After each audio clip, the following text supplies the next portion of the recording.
What's up everybody, this is Steve Sterlacci, and today we are going to be looking at how to use a looper to create your presets in the Quad Cortex.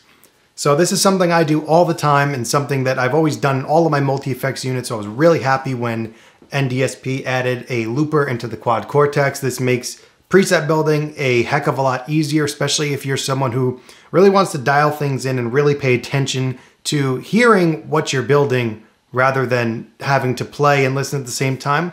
So basically, general concept is we are just taking a looper block and we are going to put it first in the signal chain. And there is a reason for that. So I'm just going to go right from here. I'm going to slide down to my looper, select my looper X, and there my looper is first in the chain. The reason you want this to be first in your chain is that all it's going to loop is your guitar dry. So when it's first in the chain, it's only receiving your guitar input.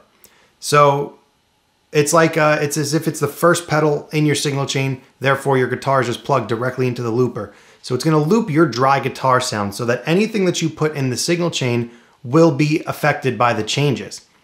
Opposite end of the spectrum, if you're gonna use your looper for a practice tool and you put it last, now that it's last, all of the items in your signal chain are going to be recorded into the loop. And that's really great and useful if you're going to be practicing over a chord progression or just in general. If you want to write a cool riff or a cool idea, you want the looper at the back end so that all of your sounds are recorded with it. But for today, we are going to be focusing on creating a preset with the looper in front. So I'm going to pull up a totally fresh preset and let's do something from scratch.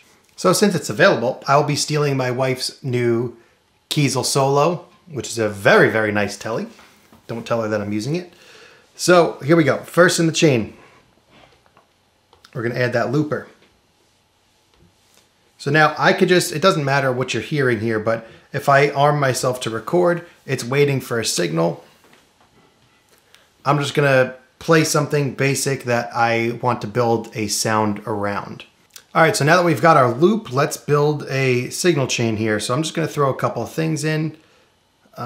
This kind of feels like a crunchy thing. Let's go with the J45 normal, and we'll pair that with creamback cabinet. All right, so right here, I have no idea what this is going to sound like, but I'm going to let my loop play and we're going to tweak it live.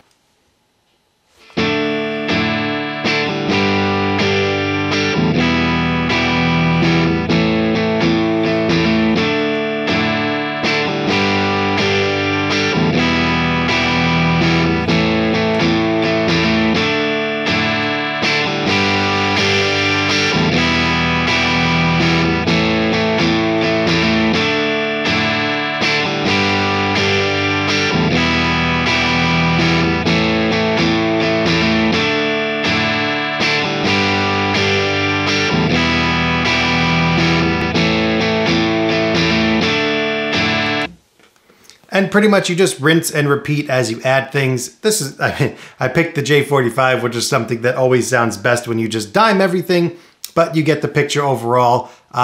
Make a loop, play a little bit of a riff, and make your preset off of that loop. You'll be thankful that you can hear what you're building instead of having to play and listen at the same time.